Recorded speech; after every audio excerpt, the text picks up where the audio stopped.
신앙 고백하심으로 6월 17일 수요일 아침 예배를 하나님께 드립니다. 나는 전능하신 아버지 하나님, 천지의 창조주를 믿습니다. 나는 그의 유일하신 아들, 우리 주 예수 그리스도를 믿습니다.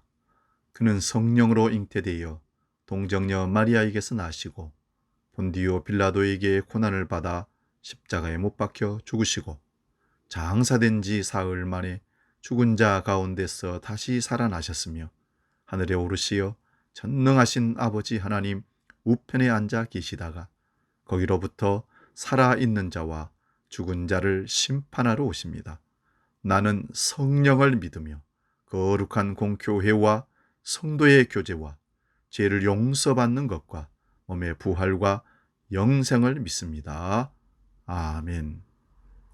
오늘 아침 우리에게 주시는 말씀은 신약성경 골로새서 1장 1절에서 2절 말씀 봉독합니다. 골로새서 1장 1절에서 2절 말씀 봉독할 때 주님의 음성 듣기 바랍니다. 하나님의 뜻으로 말미암아 그리스도 예수의 사도된 바울과 형제 디모데는 골로새에 있는 성도들 곧 그리스도 안에서 신실한 형제들에게 편지하노니 우리 아버지 하나님으로부터 은혜와 평강이 너희에게 있을지어다. 아멘.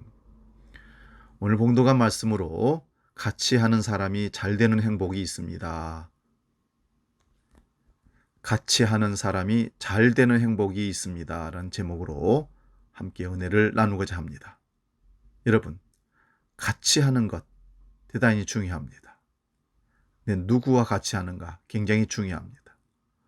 같이 하는 사람이 잘 되는 행복. 오늘 골로새서 1 발신자는 이 골로새서를 기록한 자는 1절에서 이렇게 밝힙니다. 하나님의 뜻으로 말미암아 그리스도 예수의 사도된 바울과 형제 디모데는 골로새서의 기록자인 바울 사도를 오늘 바울은 자기를 이렇게 표현합니다. 하나님의 뜻으로 사도로 부름받은 사람이라는 겁니다. 사도는 사명을 받아 보내심을 받은 사람이라는 뜻을 의미 갖고 있습니다. 초대교회에는 예수님을 만나고 사명을 받아 보내심을 받은 사람 중에 사도들이 많이 있었습니다. 사도 바울을 향한 하나님의 뜻이 예수 그리스도를 통해서 이제 그에게 주어졌습니다. 그가 다메섹으로 가는 길에 예수님을 만난 사건, 다메섹 도상에서 예수 만난 체험적인 사건, 우리 잘 압니다. 바울은 그때 자신을 향한 하나님의 뜻으로 사도로 세움받았다고, 보냄을 받았다고 믿고 확신합니다. 우리가 잘 아는 사실입니다. 그런데 1절에서 간과하고 넘어갈 수 없는 한 단어가 있습니다. 그 한 단어가 바로 하나님 나라 백성의 중요한 원리를 가르쳐 줍니다. 그것은 형제 디모데라는 단어입니다. 형제 디모데. 1절 말씀 보면 골로새서를 보내는 사람이 사도 바울이 혼자가 아니라는 것을 형제 디모데라는 사람을 붙여서 같이 기록하고 있는 것으로 보여줍니다. 여러분, 디모데가 누구입니까? 디모데는 사도 바울의 제자입니다. 그리고 사도 바울의 영적 아들이기도 합니다. 그래서 사도 바울이 디모데를 부를 때는 두 가지 호칭으로 부릅니다. 하나는 하나님의 사람이라는 호칭입니다. 오직 너 하나님의 사람아 라고 디모데를 부릅니다. 이때는 사역과 목회적인 측면에서 부를 때 오직 너 하나님의 사람아 이렇게 부른 겁니다. 그리고 또 다른 호칭은 내 아들아 입니다. 바울은 디모데를 가리켜서 마치 아비가 자식에게 하듯 복음을 위해 수고한 자라 하면서 빌립보서 2장 20절 22절에 칭찬을 합니다. 육으로 난 아들은 아니지만 디모데는 바울이 아비의 마음으로 낳은 영적인 아들입니다. 한마디로 말하면 디모데는 사도 바울의 제자이자 영적 아들이라는 뜻입니다. 그런데 1절의 호칭에 의해서 디모데를 아들도 아니고 제자도 아니고 형제라고 부릅니다. 왜 형제라고 부를까요? 바로 디모데의 영적 권위를 높여주고 디모데의 리더십을 세워주기 위해서 그렇습니다. 사도 바울은 디모데를 그의 제자와 영적 아들에 머물게 하지 않고 그의 위치를 더욱 높여 사도 바울과 동등한 권위의 자리에 앉혀놓는 겁니다. 여러분, 가끔씩 공연을 하는 광고 포스터를 보면 유명한 분과 유명하지 않는 분을 같은 위치의 사진에다가 올려놓는 홍보가 가끔씩 있습니다. 유심히 한번 살펴보세요. 왜 그렇게 유명한 사람과 유명하지 않은 사람을 같은 라인에다가 사진 크기도 같게 해서 올려놓을까? 왜 그렇게 할까 하면 그 유명한 분과 그렇지 않은 분의 권위를 같이 두는 효과를 내기 위해서 그렇습니다. 사도 바울은 이런 효과를 노리고 있었던 것입니다.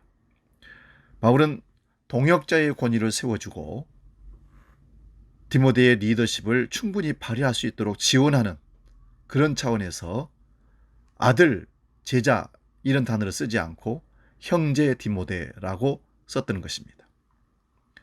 디모데전서 4장 12절에 보면 디모데가 목회를 하고 있을 때 많은 어려움을 당했습니다. 특히 나이가 더 많은 장로들과 성도들로 하여금 어려움을 당했을 때 바울 사도가 내 연소함을 업신여기지 못하게 하라는 말을 씁니다. 이 말은 에베소 교회의 장로들이나 지도자들이 디모데가 어리기 때문에 업신여기는 분위기가 있었다는 것을 듣고 그런 얘기를 한 것입니다. 하나님의 사람의 연소함을 트집 잡아서 권위를 오히려 깎아내리고 리더십을 발휘하지 못하도록 막는 그런 교회가 에베소 교회였기 때문에 그렇습니다. 하지만 사도 바울은 자신의 제자이며 영적의 아들인 디모데의 권위를 최대한 높여줍니다. 그와 동일한 위치까지 바울이라는 자기 자신의 권위와 똑같은 위치에다 올려놓고 형제 디모데라고 불렀던 겁니다. 이 세상에서는 치열한 경쟁을 하며 삽니다. 내가 성공하기 위해서는 남을 밟고 일어서야 한다는 것입니다. 어릴 때부터 친구들을 이겨야 합니다. 공부든 싸움이든 운동이든 다른 어떤 활동이든 남들보다 더 뛰어나고 탁월한 사람으로 키우기 위해서 부모님들이 참 힘을 많이 씁니다. 성공하기 위해서는 남을 깎아내려야 하기 때문에 그렇습니다. 그것이 세상에서 흔히 보는 전략이라는 것입니다. 특히 정치 지도자인 대통령 선거나 국회의원이나 지방의원 선거를 하는 것을 보면 네거티브 전략이라는 것을 어김없이 사용하고 그것이 등장하게 됩니다. 상대방을 부정적으로 공격하는 것이죠. 그게 사실이든 아니든 일단 네거티브를 시작하면 선거에는 타격이 있습니다. 그런데 이런 세상 속에서 같이 하는 동역자의 권위를 세워주고 리더십을 충분히 발휘할 수 있도록 지원하는 리더를 우리는 세상에서 찾아보기 힘듭니다. 사도 바울 같은 리더가 없다는 거지요.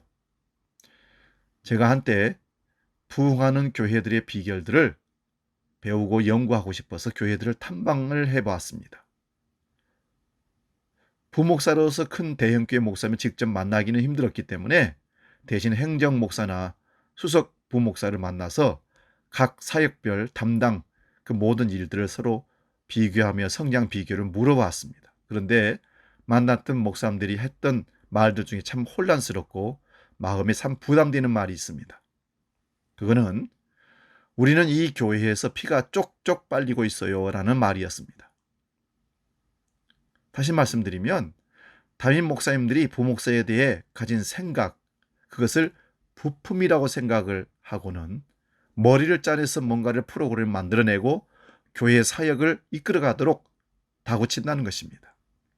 그래서 목표를 설정해 놓고 목표에 도달하도록 계속해서 다그치면 부목사들은 있는 것 없는 걸 다 짜내어서 마치 부품이 어떤 것을 만들어내듯이 그래서 사역을 만들어내도록 붙이는 거죠. 그러다가 한계에 도달하면 과감하게 교체를 하는 그런 사역들이 부목회자의 사역이었다는 것입니다. 그래서 교회의 분위기를 전환하기 위해 부목사를 교체를 하고 또 프로그램을 갱신하고 새로운 사역을 짜내가는 것. 그래서 이걸 통해서 아마 교회들이 성장하거나 부흥했던 비결이 아니었는가, 저는 그렇게 생각하면서 참 씁쓸하다는 생각이 들었습니다. 꼭 이렇게 해야 양적인, 질적인, 영적인 성장을 하는 교회가 되는 건가? 이것이 대형 교회가 된 비결인가? 라는 생각으로 혼란이 일어났습니다. 특히 전도에 대한 부분들을 푸시를 많이 받습니다. 어떤 생각이든지 뽑아내서 전도를 많이 하라는 것입니다. 엄청난 스트레스와 또한 거기에 대한 추궁, 이거는 목회자의 사역이라기보다는 말 그대로 직장인의 상사에게 복종하고 성과를 만들어내는 말 그대로 그 프로그램을 위한 존재하는 직원에 불과한 것입니다.